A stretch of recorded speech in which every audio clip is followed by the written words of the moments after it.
Hi guys, my name is Antara and I'm going to be talking about chemical bonds today.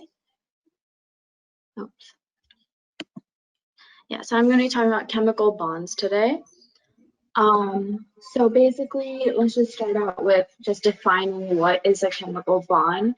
Just basically, it's when chemical compounds get formed by joining multiple atoms together, like two or more atoms together. And it's usually the chemical bonds or some type of attractive force between atoms. And it tries to create a stable compound. And a stable compound means that there's going to be a lower overall energy of that compound. And as I'm showing on the right side, we have this molecule with a carbon atom and 4 hydrogen atoms, so it's CH4. And here you can see the chemical bonds between the carbon and the hydrogen, the 4 hydrogens. You can see that they're basically sharing electrons. And we'll be talking about this later, the different types of chemical bonds and how they operate. So basically, how are they formed? So in an atom, we have the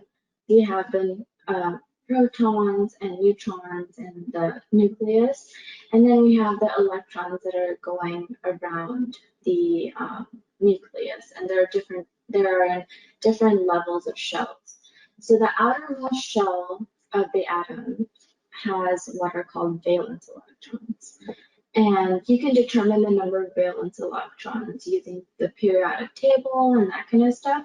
I'm not going to really go into that today, like the exact, determining valence electrons and that kind of stuff. This is more of just like a conceptual kind of PowerPoint on the different types of chemical bonds. But basically, we form chemical bonds when the valence electrons of different atoms try to interact with each other in some way, either by, sharing or gaining or losing electrons. So the atoms can gain an electron or lose it or share them to reach what is called a stable octet.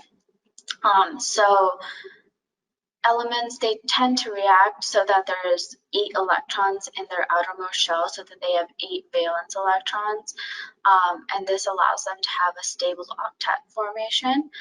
And so basically in the periodic table, there is the rightmost column are the noble gases, and those, all of them have octets, so they all have 8 valence electrons, which means that they're very stable compounds. They don't really, and that's why, because they're already stable in their state as they are, they don't really react with a lot of other elements or substances. So yeah, so they're like the ideal kind of like noble gases. And a big thing with forming these chemical compounds is that the electronegativity of an atom determines the nature of the interaction. So electronegativity is how easily an atom can attract electrons. So we'll talk about this later, how this relates to the different types of chemical bonds. So electronegativity is like how well does a certain atom attract electrons to itself. So there are some types of chemical bonding. The 3 main types are ionic bonding, covalent bonding, and metallic bonding. And in covalent bonding, we're going to talk about both nonpolar and polar covalent bonding. But on the right side, we just have this diagram of some of the different types of bonding. So top left of the diagram is ionic bonding. So basically, when there is a transfer of electrons between the Na, the sodium, and the chloride. And then we also have to the right of that covalent bondings, where you share the electrons. And then metallic bonding is on the lower left side, where there are free electrons around the metals. And then there's also molecular bonding. I'm not really going to go into this, but this includes like hydrogen bonding, and like van der Waals. So like we're not really going to go into that today, but that's basically some kind of attraction that helps molecules stay together. So first we're going to talk about ionic bonding. And ionic bonds, they basically form when there is a transfer of electrons from either one of the atoms' valence electrons to the other atoms, like outer shell. So basically the biggest thing is we have these cations that get attracted to these anions. So cations, they are ions that have a positive charge, and anions are atoms that have a negative charge. So usually what happens when ionic bonds are formed is a metal and a non-metal interact with each other. So a metal is usually the cation and the non-metal is usually the anion. So as I can show you on the right side, we have sodium and chloride. And as we can see, the sodium has 1 electron in its outermost shell, and then the chloride has 7 electrons. So we did talk about the stable octet rule. So basically, it has 7 electrons in its outermost shell for the chloride, but if we wanted to get to 8 electrons, what we can do is we can transfer 1 electron from the outermost shell of the sodium to the chloride. And so when that happens and an ionic bond is formed, we have a charge that comes about. So since the metal, since the sodium is losing an electron, it basically becomes positively charged. And then since the chloride is gaining an electron, it becomes negatively charged. And so basically the sodium is the metal, and then the chloride is the non-metal. So the sodium becomes a cation and the chloride becomes an anion. And a big thing to know with chemical or ionic bonds is that the difference in electronegativity between the metal and non-metal is much greater. So it's greater than 2.0. So this means that there's a big difference in how a atom attracts the electrons.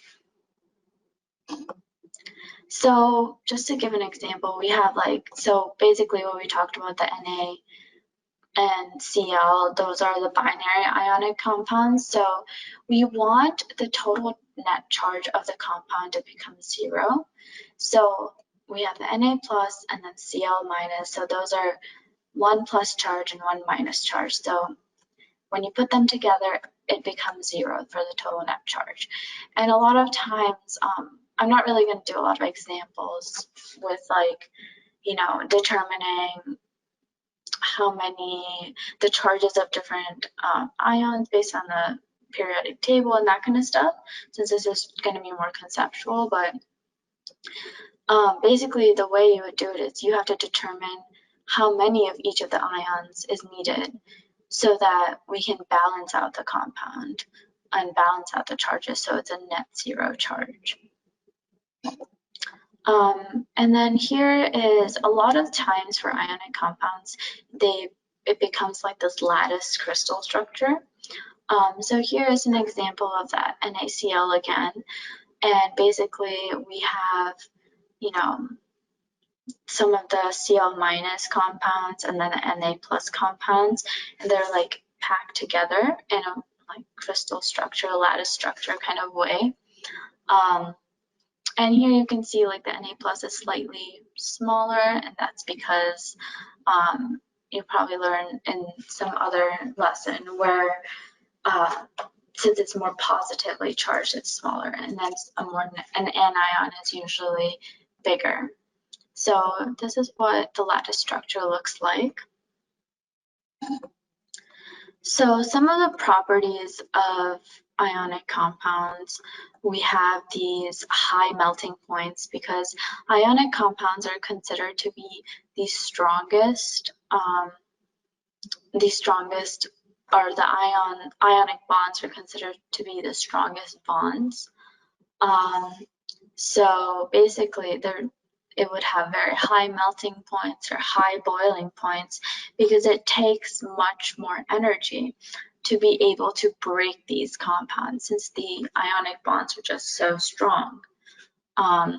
Since you're literally transferring electrons, so it takes a lot of energy, so therefore the melting points and boiling points are higher.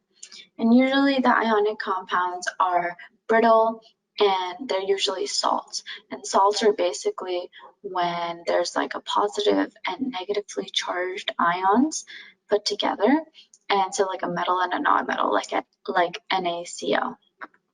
And a lot of times ionic compounds, when they're solid, they are usually not, they usually cannot conduct electricity. But when you are able to dissolve them in water, water is able to, as we'll talk about later, how water is a polar molecule. So since water is a polar molecule, the oxygen has a more negative charge because it's more electronegative, and the electrons are pulled more to the oxygen. And the hydrogen is more slightly, it's like has a partial positive charge. So then we have this thing in water where the salts, one is positively charged, say NaCl, Na plus and Cl minus. So the Na plus, the O minus of the water will try to pull on the Na plus, while the hydrogen atoms of water will try to pull on the chloride, and therefore this allows salts to dissolve in water. But once dissolved, these ions are separated from each other, so the overall compound net charge is not zero. They are separated from each other and they have their own charge of either plus or minus. And that's why when they get separated, the solution becomes charged, and you're able to conduct electricity in this liquid form.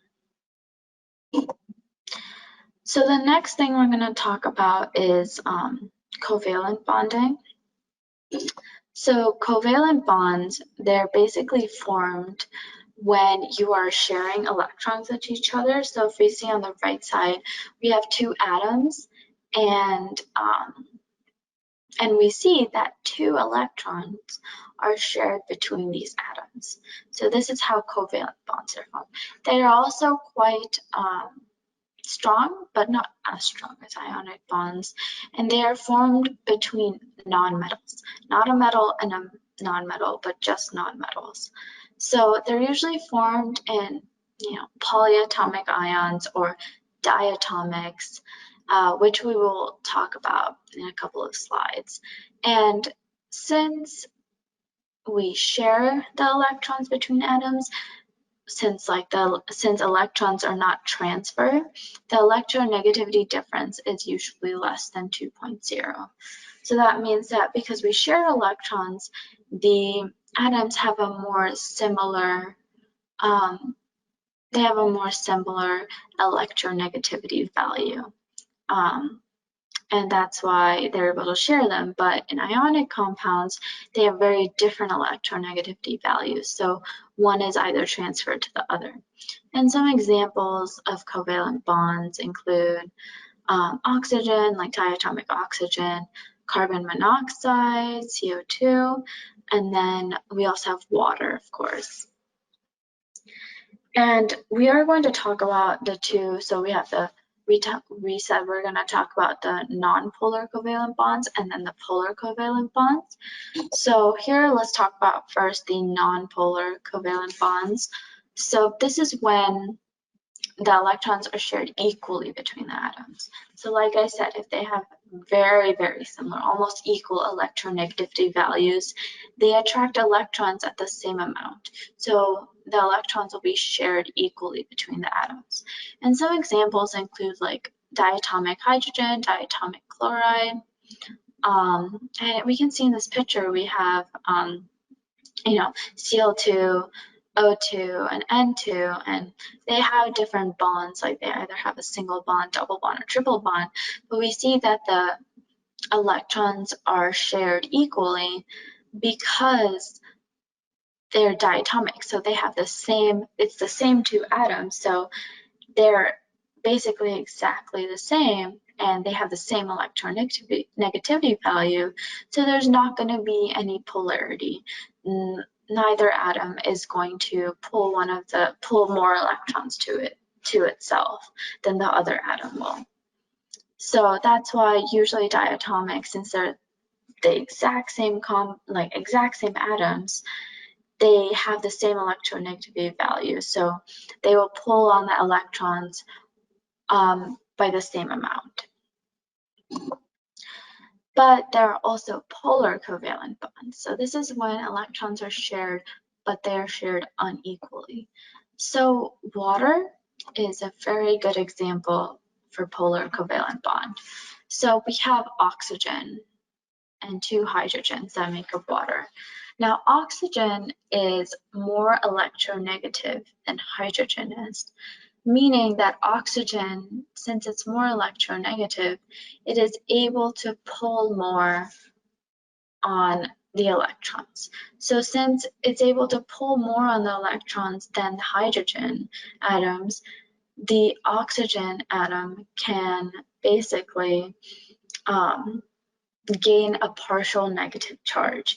And the hydrogen atoms, because the electrons are going away from them, they get a partial positive charge, as shown in the figure to the right. And when this happens, it's a polar covalent bond because the electrons are not shared equally, they're shared unequally. And this is what makes water a polar molecule. And so basically, since there's this uneven sharing,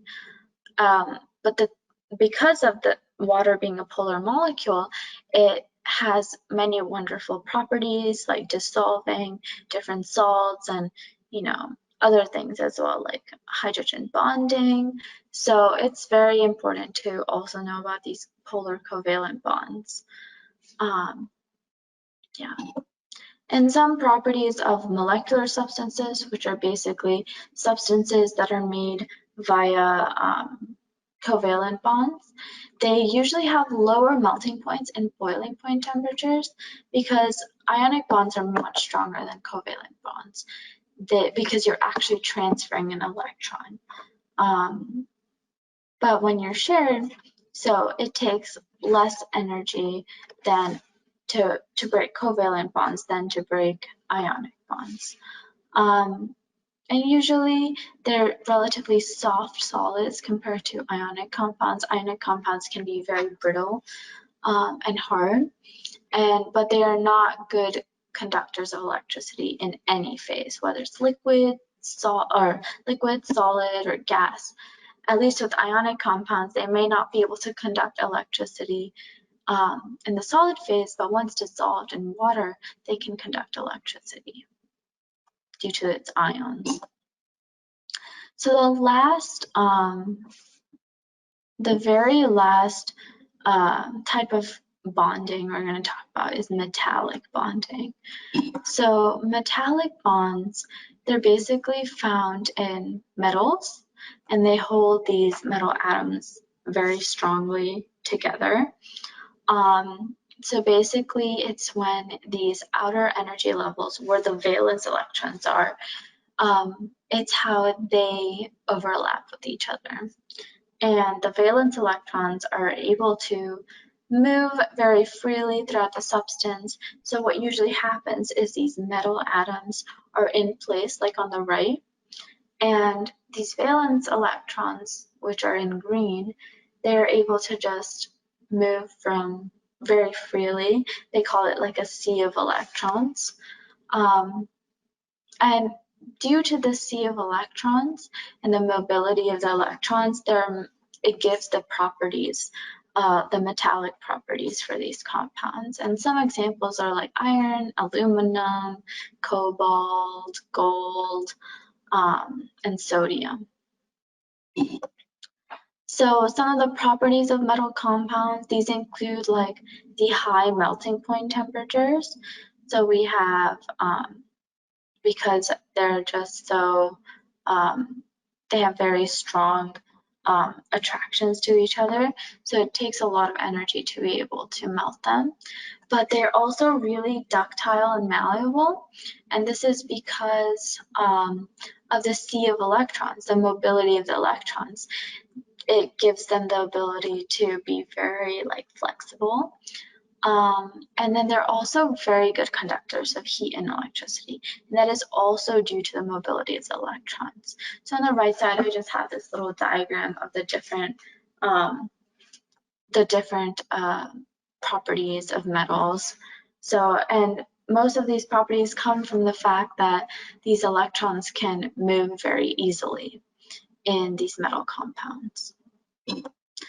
So I know this was a kind of short PowerPoint, but that's basically what I wanted to talk about. So basically we reviewed the three main types of chemical bonds, which is basically ionic bonding, covalent bonding, and metallic bonding. And we talked about two types of covalent bonds, which are nonpolar and polar. I didn't really go very in depth into the other types of attractions like van der Waals or hydrogen bonding. I thought that might be a little too much, but I hope you enjoyed it. Thank you.